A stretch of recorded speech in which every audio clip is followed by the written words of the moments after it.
Hello, dear friends. My name is Sofia Dorinskaya. I am a doctor, and today I am recording new videos. I decided to look at your comments, and although you know that I don't really like to talk about myself or about some personal things, because, in general, this is more or less quite a professional blog.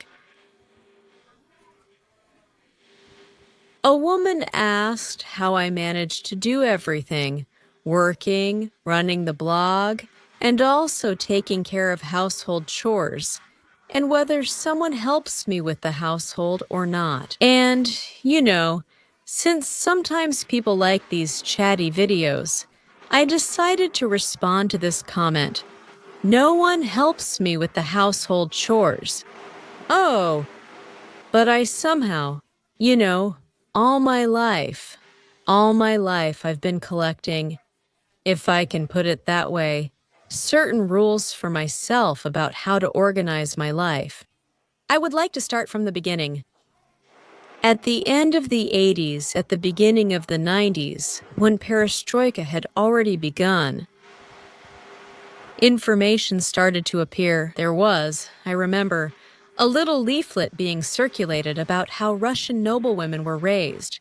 I don't know if it's true or not, although back then there was this surge of interest in old Russia, and this little leaflet was being circulated like a newspaper, and I would have subscribed to it myself.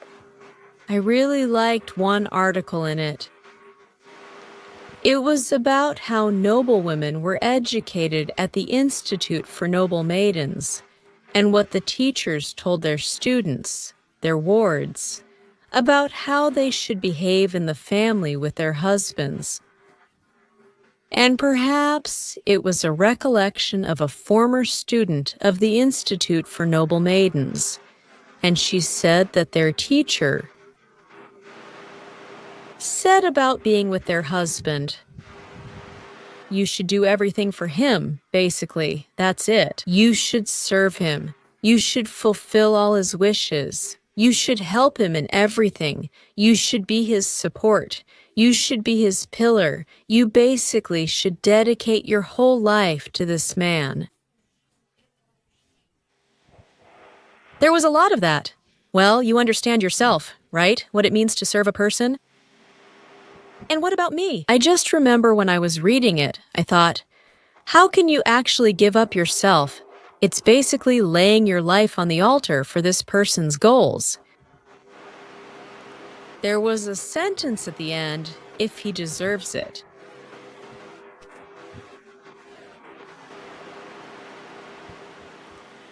And that rule, which just shocked me at the time. If a person deserves such treatment. After many years, I wouldn't hesitate to use that word. Many decades after I read that article, I was about 16 at the time. I can say that not only should that person be worthy of your attention, but it also works the other way around. You should be worthy as well of serving you, because relationships in a family are always based on service, whether we like it or not. They are always based on wanting to do better for another person than for ourselves. We want another person in our family to feel good, calm, comfortable, and well-fed. But it also works the other way around, that other people should also care about making you feel calm, comfortable, and well-fed. And so that the home is your refuge too. The next fundamental idea, which was told to me by, and I'm not afraid to use this word, a great person, a truly great person, a mathematician and academician. Somehow we started talking. And he says to me, you know, Sonia, You can't expect too much from your loved ones. That's the second thought that occurred to me. I believe it's so powerful. It's so fundamental when it comes to relationships with your loved ones that it goes even further. After getting married, I always remembered that you shouldn't expect too much from your relatives. And when people ask me how I managed to do everything, this rule works not only when you apply it to your relatives, but also the other way around.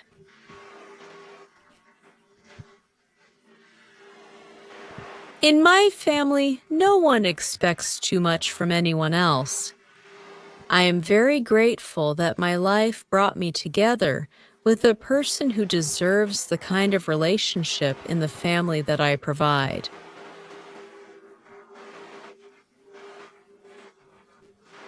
And I hope that my behavior in my family is worthy of the devotion that my family, my husband, and my loved ones give me. Because these people sacrifice a lot. Believe me, for my life to go the way I think it should, it has to go that way. As for household chores, the way I live, I always have plans. I have a plan for the week. I have a plan for the day, both in my daily and weekly plans. Of course, I have household tasks on my list. You have to understand that in your actions and in your plans, there is what's called prioritization of actions, and prioritization is always there. When I'm sorting through my emails, when you write to me, I'm not just sitting there.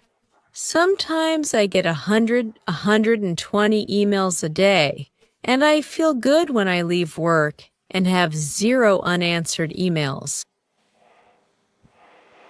If you answer these emails chaotically, it will just overwhelm you. So you need to have some kind of organized system. How do I answer these emails? And of course, I have a system of priorities. A system of priorities for which emails I answer first, which one's second, which one's third, and which one's fourth. The same goes for any other task you do at home. The priority of actions. If a certain task requires more effort from you, physical effort, mow the lawn, but you need to work. Yes.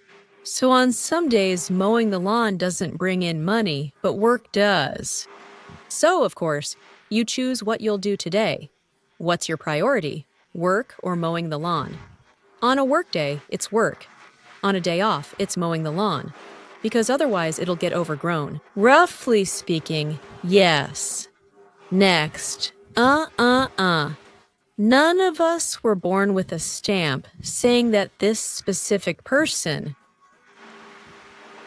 he was born only to cook, or only to clean, or only to do laundry, or only, basically a household slave. None of us were born with that stamp. Therefore, such wonderful accessories as a bucket, a rag, a pot, and a frying pan, believe me, they suit everyone, adults and children alike. Therefore, if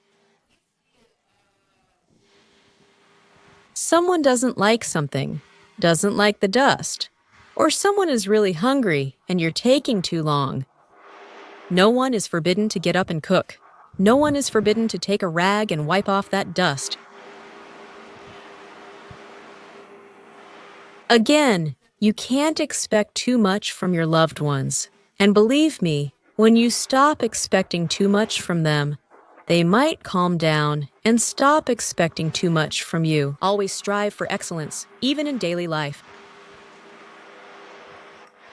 As for cooking and setting the table, of course, I don't set the table every day or anything like that, but I do try to make it look nice.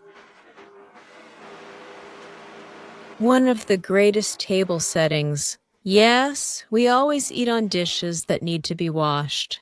I know that some people have gotten so desperate that they eat from paper plates. I don't like that. It's easier for me to just wash those 2 or 3 plates than to use paper dishes. That's something I really don't like at all. But of course, some beautiful table settings are done when there's time, or on holidays, definitely. Then the table is set according to the rules. And I love a beautiful table setting. And I even had books when I was younger. In my teenage years, I used to buy them back in the Soviet Union. I remember there was a book, Rules of Table Setting, for culinary colleges or some kind of food colleges. I read there. Yes, about different knives, forks, which ones are for which dishes. In general, it's interesting. Actually, that's all I wanted to say. How are we living? And, there's one more little thing. So, again, let's remember perestroika. There were some interesting slogans back then, right? For example, perestroika starts with yourself. A good, well-formulated slogan, because it's very difficult to change another person. It's impossible to change someone else. The only universe that each of us has power over is our own universe. The only universe where we are the masters is our own universe. Therefore, if there are such people, I won't give specific examples right now, because you understand that there are a huge number of life situations that I know. But for example, there is a mother who thinks that this is the right way for her son to live. Here he is. He's ruining his health, he is. And her son keeps refusing, saying he doesn't want this or that, and he doesn't want to take vitamins or anything at all. And his mom is just like, what should I do? How can I break through this wall? He doesn't want to. He just doesn't want to. Do you understand what the problem is? It's impossible to change someone else's universe. You can only change your own. Therefore, if you can't manage, so to speak, to implant the right idea from your point of view into your conversation partner's mind, focus on yourself instead. As for our work, if someone doesn't want to address certain deficiencies, take care of them yourself. Believe me, there are neurotic components in your behavior, if not mostly, and this response, this rejection, could simply be neurotic behavior. Simply put, if you're just fed up, start addressing these deficiencies yourself. Take the test yourself. Start eating yourself as you see fit. And magically, the situation will start to resolve itself. Why? Because things don't matter. It's nonsense. A cup put in the wrong place. Dishes not washed on time. I don't know. Dirty boots. A pile of things that you think your teenager should hang up or put away in the closet. Are these unimportant things? They stop putting you in that state, in an unbearable state. When you just turn into a bundle of nerves, you start to look at things more simply, and you begin to see what's important and what's not. And suddenly, you can talk to your child about random things. Oh, what an interesting badge you have. Oh, are you studying this topic? And suddenly your child will see you. That mom stopped nitpicking over little things. And suddenly she saw life. Suddenly she saw a person in front of her. You know? Not just some annoying object that needs to be scolded. And suddenly you'll succeed. Simple human communication that doesn't imply lecturing. That doesn't mean you have to go somewhere and urgently do something. That doesn't involve upbringing. That doesn't imply some grand process. It's just ordinary human communication. Maybe about nothing at all. We laughed, we giggled. The dog scratches behind its ear. It's funny. The cat yawned and fell on its side. How wonderful, ha ha ha. Or two kittens are playing and being silly. And really, it's amusing. Or did a flower bloom for you, and how is that? You suddenly just noticed something from life. You noticed life, subtitles, and you suddenly start talking about it with your loved ones. And believe me, it is exactly after this that people will start to listen to your words, because you will appear to those around you simply as a person. Because if you are constantly nagging and whining, and all your communication and all your thank yous are based on that, it's as if your communication is always driven by the belief that something must change, something is wrong, or urgent action is needed.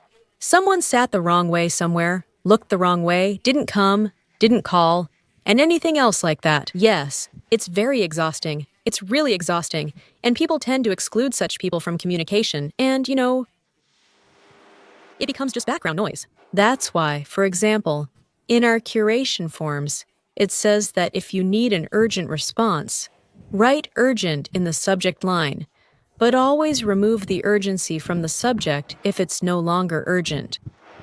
Exactly because if you use it too often, if you abuse it, well, that's just human nature. People start to ignore it, But what if you stay calm yourself? If you sort things out in your own universe and set the right priorities there? By removing the neurotic component, the severe neurosis, eliminating the deficiency, and starting to eat properly. If you do this, you will reappear to those around you as a source of communication, and people will start listening to you. I hope I answered this rather everyday question, because what follows is more of a practical routine. I'm hungry, will you cook? I don't feel like it. Okay, I'm going. Or like, you want to do something, or, well, we didn't clean up today, but whatever.